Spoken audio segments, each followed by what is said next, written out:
Hi, this is Mike of Nearly Enough Dice, and this is the Kerbal Space Program. And I found this rather pretty shot of the Athena station orbiting the moon with Kerbal in the background and my lovely face just there, ruining everything. But enough of that. What I'm here to do is I want to do an intercept of my Big Space Tug, it's a Big Space Tug. It's around here somewhere.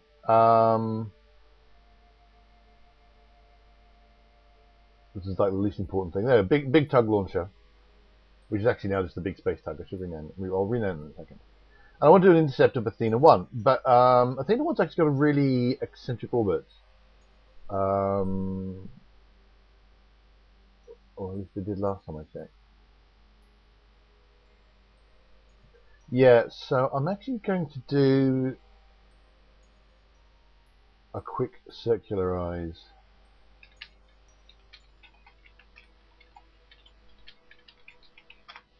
on the Athena station before I do anything else.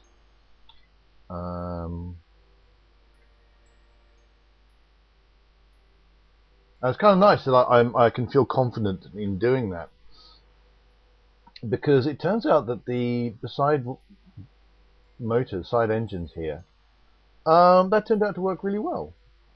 It was a part of the construction that I was actually very, very, very worried about. How well they would actually operate.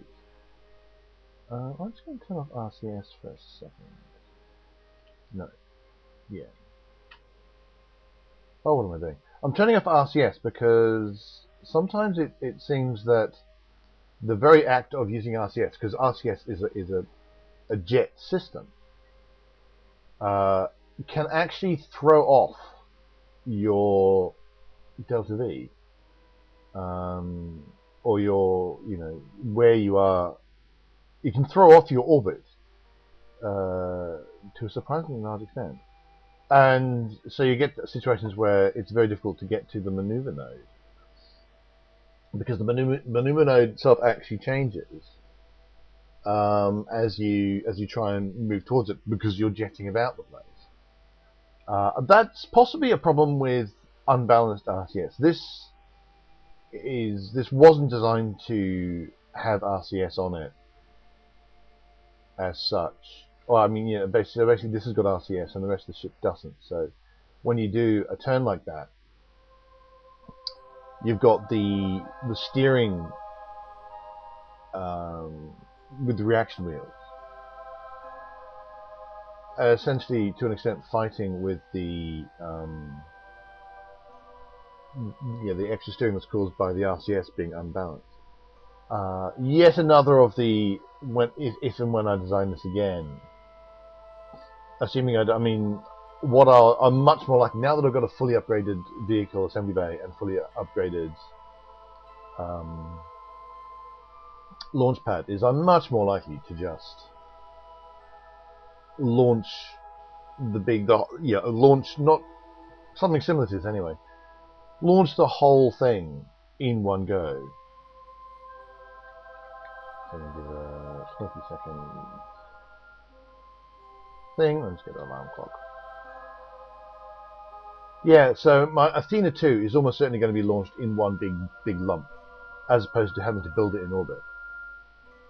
Which means that I'm going to be able to be much more sensible about how I design RCS, because it may not have side boosters at all. It may just have a whacking great big rocket down the bottom, or any other any other number of possibilities.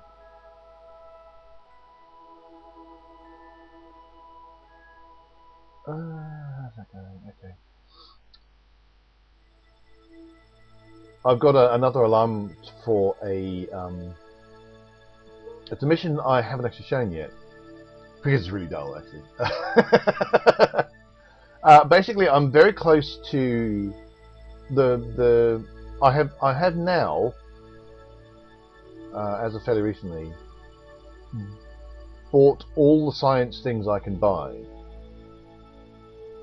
I seem to have absolutely no money and no nothing else. I suspect something's lost connection there. But I've bought all the science things I can buy.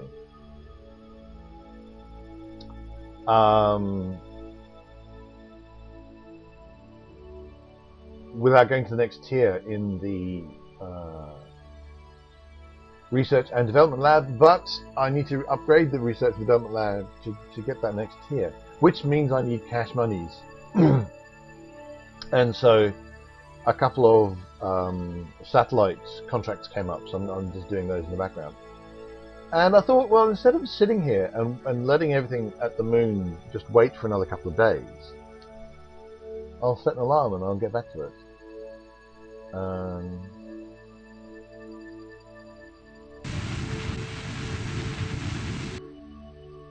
Let's see how well that actually did. So the apparatus is now... Well, actually, you can tell it's worked pretty well, because the apparatus and periaptus are quite different from where the Athena one was. It was at the apparatus 13. So instead of going down to 7, well, it was going down to 10, but at one point it was going down to 7. So that's a more stable orbit. Looks like I may have to fiddle with my node following script, because it does never. There's always that little bit. It doesn't quite.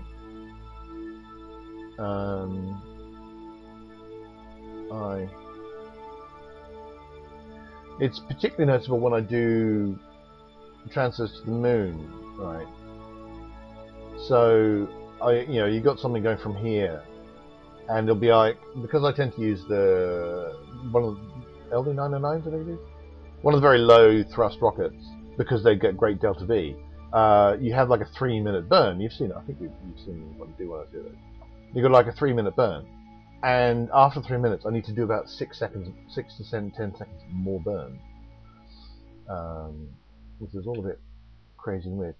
So let's go back to. Can I? Now I want to go find my Big Tug again and switch to it. Excellent. I was thinking I might have to go back to Space Base and through to here.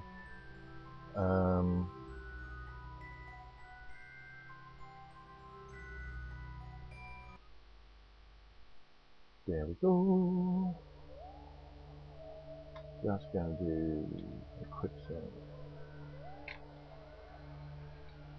Big Tug rendezvous.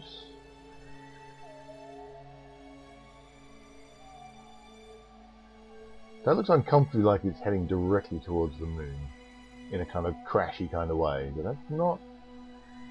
That is apparently not what's happening. Right, so this is my target, and I'm currently catching up with it because my orbit is generally out. Well, it's mostly. Well, it's occasionally inside, I guess. Well, I may need to check that. So I do go quite a bit under and then quite a bit over. So what I'm going to do is I'm just going to do the exact same thing. I'm just going to circularize.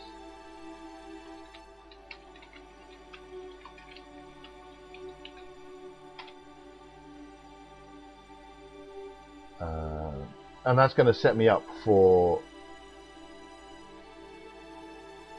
an intercept later on. Why did I get rid of that? That was silly.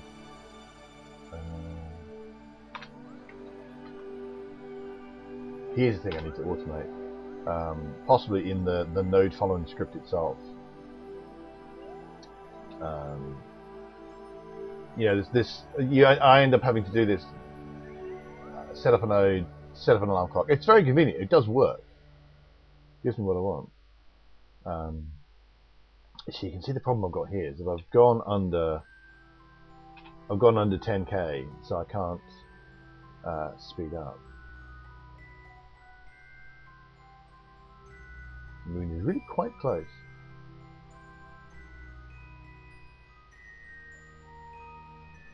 But I don't think it's so close that I'm going to crash into it.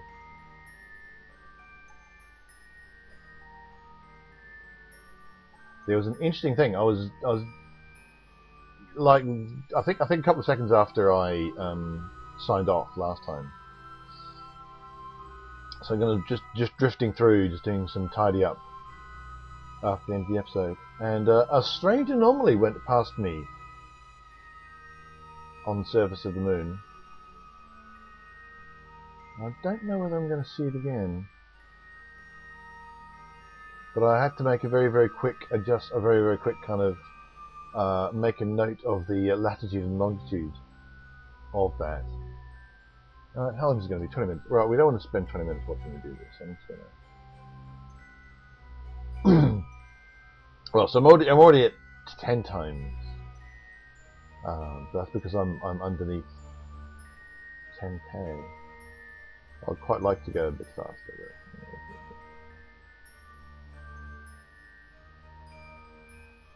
one of these days, I don't know if there's an actual proper method of finding all the various strange things. There we go. There we go. That's that. That's a bit of a spoiler. If you don't know this already, but there are interesting things upon the moon, and I think that's me found one of them.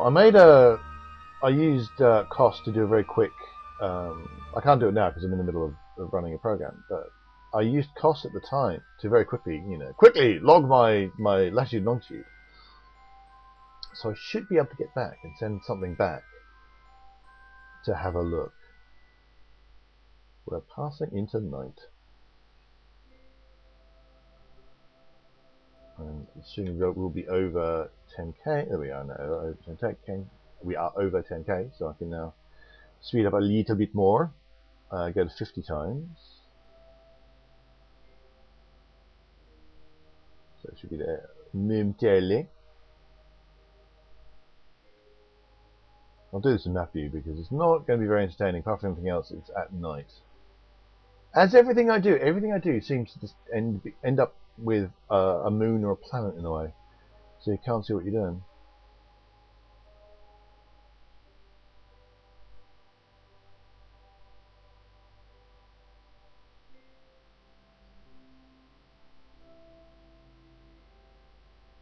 I'll bring up an apple.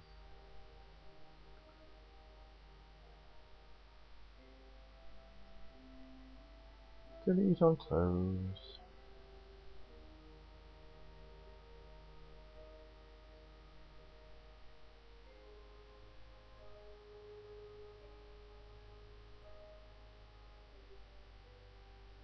There we go. Right, so it's not perfect, but it means I'm outside this orbit pretty much all the time, and I'm out by a fairly consistent amount. So now I want to see if I can't find an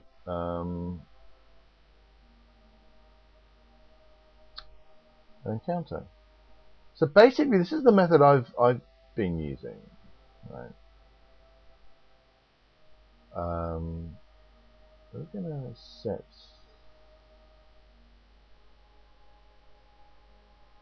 That's not what I want. No, I want to be able to set focus to the moon. Oh, there we go. That's what I've done. Right. So what this maneuver node is for is to get it so that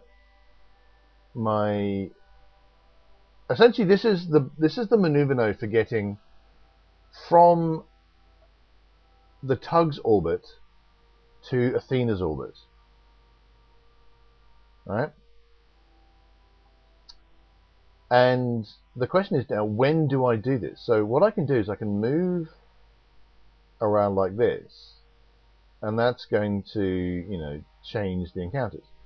Now in this case, it's very clearly not going to give me a successful encounter. So what I can do is I right-click on it, on the node itself. Now I can look around orbits. Okay, so I'm looking at these two here, right? These red ones. That one's going to stay pretty much where it is.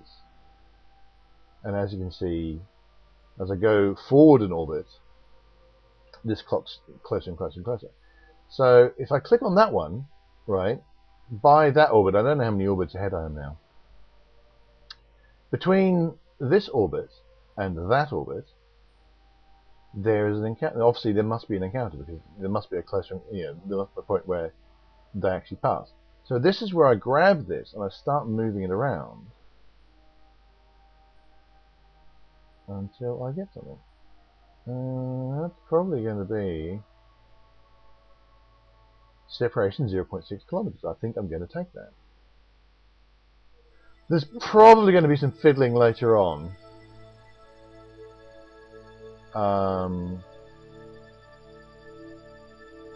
But that's the plan. So there's going to be like 3 hours worth of orbits until that maneuver. I can probably fiddle it more, but 0.6 kilometers is pretty good. Cool. What I am going to do, however, is I'm going to set the alarm clock for that.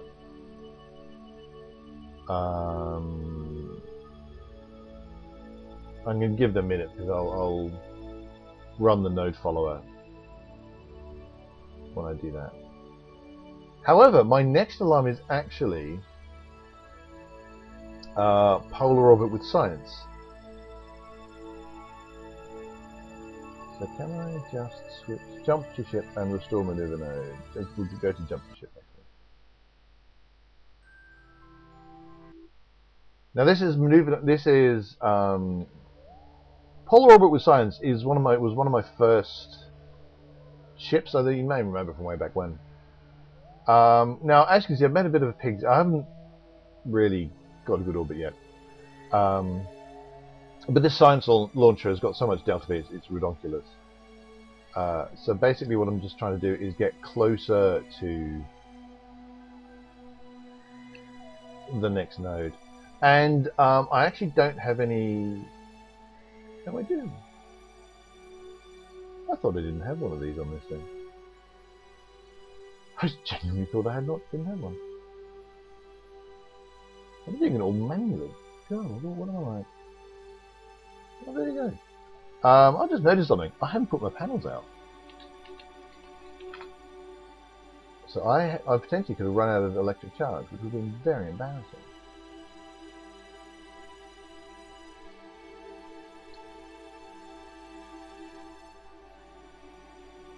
Oh, that's interesting. I've been doing these burns manually up to this point. Well, I might as well keep on doing them manually.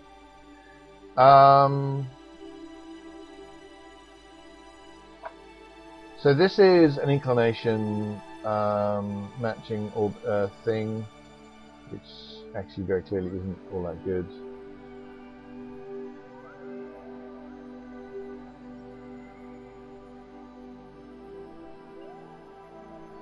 Make better. And then the thing to always remember is once if you do a burn like this, then you have added energy into it, so you need to match or need to generally take that out.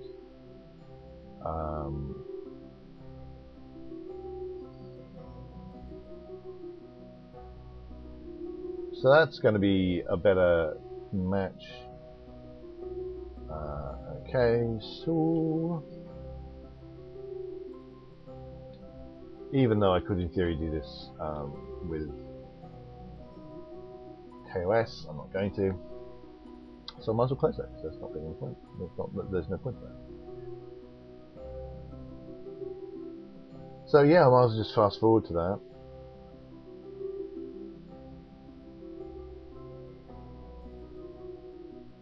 And there'll be more nodes to do because obviously, and then I'm going to be adjusting the periamps and all that kind of stuff to fit much better within that orbit.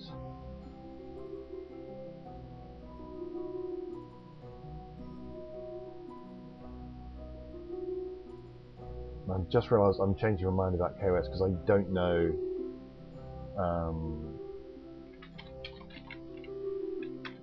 I don't know how long the burn's going to take because I switched back to it in front and forward and back. It can't tell me.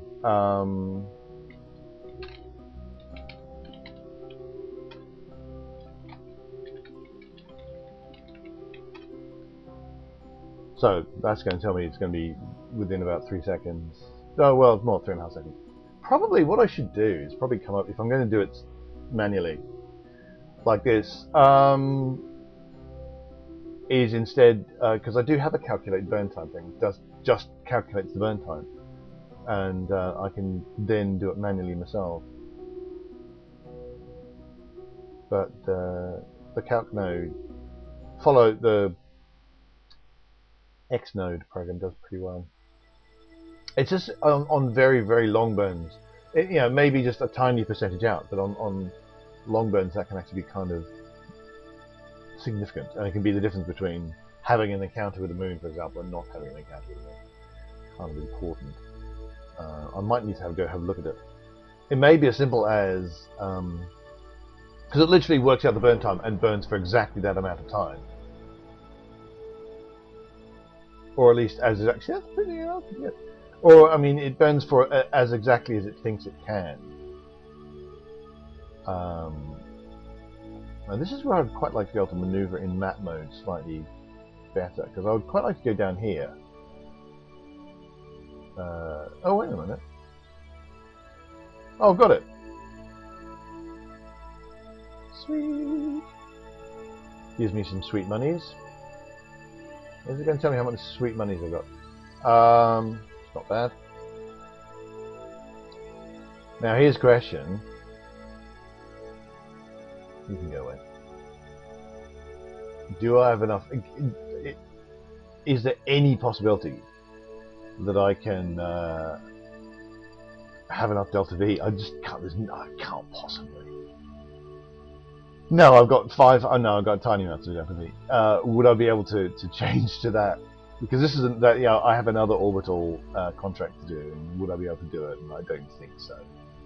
I think that would be ambitious, to say the least. But that's got me some sweet monies. Space Center. I'm gonna go back to Space Center. Obviously, I could use the alarm clock to switch to Athena, not Athena, Big Tug. But I'm gonna have I've got an hour or so before the next thing I need to do. So I've got 357 science. But I ain't got no. I can't go up to this next level because these are all 500 science things. I've got all the 300 science things, including things that I'm not sure I'm terribly interested in. There's lots of airplane things, and one of the things that you're supposed to want to do in this game is space shuttles. But I find airplanes really hard to do, and you have to test them way more than rockets to really get good at them.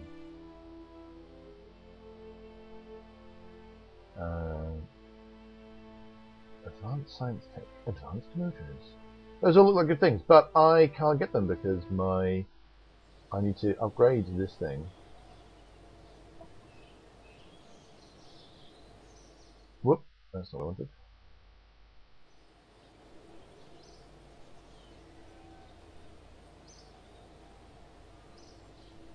Oh no, it's being weird.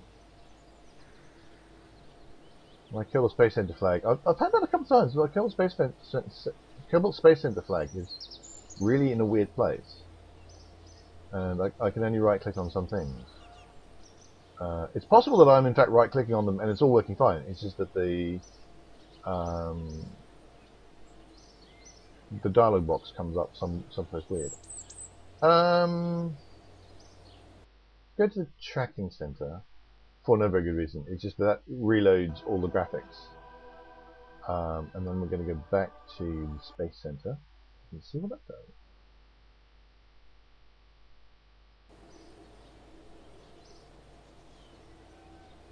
There you go. Okay, so I technically have enough money at the moment.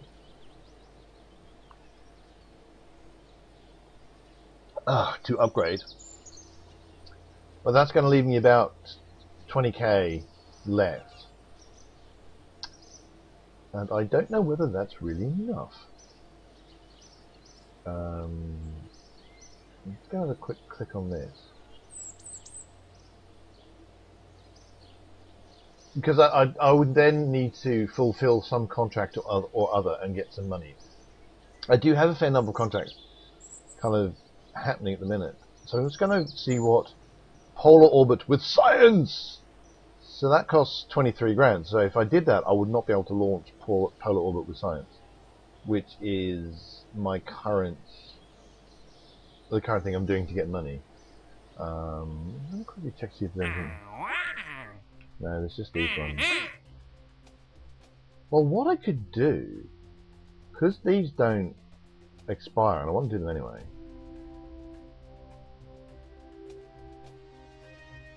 Let's just grab these and have the game crash. I think that would be an excellent thing to do. Yep, the game has crashed. Oh well.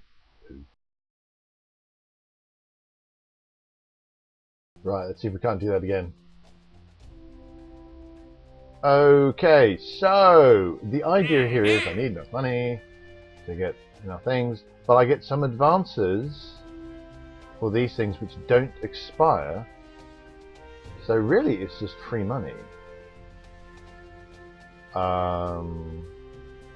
There's stuff I want to do anyway, so I might as well just do them. I'll just accept them,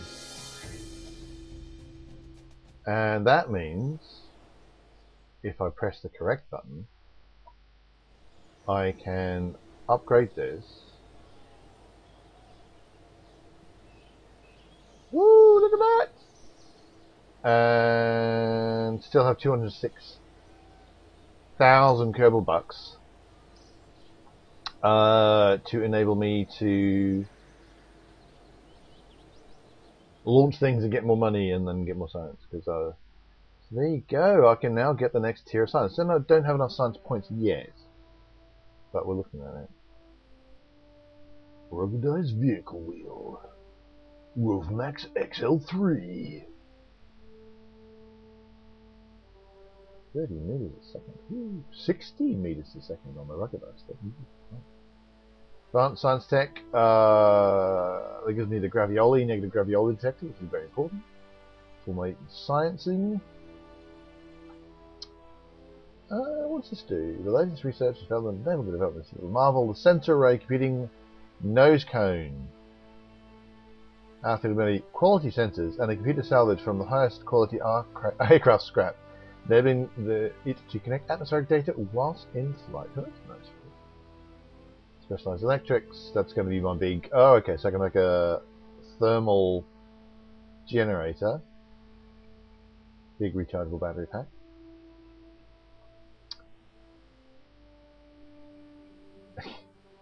Through exploitation of the natural decay of plutonium-238, this elegantly simple power generator can provide consistent, stable electric power for decades.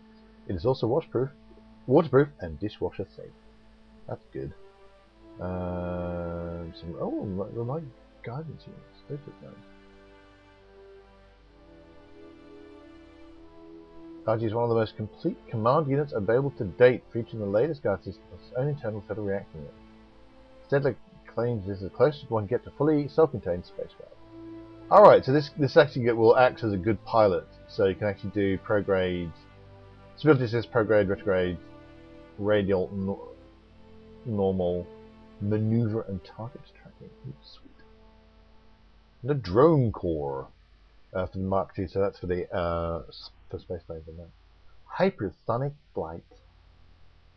Speedness! I finally get the Rapier engine, which is apparently a very good one for getting your things off the ground. Heavy aerodynamics, so ooh, big thing. Projective rocket nose cone, which doesn't actually do anything in the current aerodynamic model, but I believe will later on. The Mk3 cockpit, which is your basic this is when you'll start making things that look like shuttles. Metamaterials. Does this have... Yes, this is the thing I want. This is the thing I'm going to buy, I suspect, for my very first bit of... My very first 500 science. I suspect I'm going to buy this. Hypertron Senior. The result of intense and costly development to answer the problem of how to make docking connections more sturdy. Thanks to the brilliant suggestion of the staff janitor, why don't you make them bigger? The public can now enjoy the sheer thrill of their docking enormous objects in space. If I do orbital construction, then the Clambertron docking port scenery is pretty much the thing I want. Inline Clambertrons. Interesting. Sideways pointing docking point with its own aerodynamic shell. Okay. Multi-point connectors. That's going to be fun. Very heavy rocketry. Very large engines. Grr.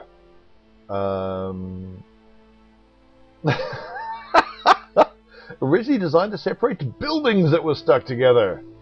The OMB has been repurposed. The OMB has repurposed these explosive bolts for use in separating stacks of massive rockets. And the big engine cluster with a ridiculously high maximum thrust. We're getting really large things off the ground.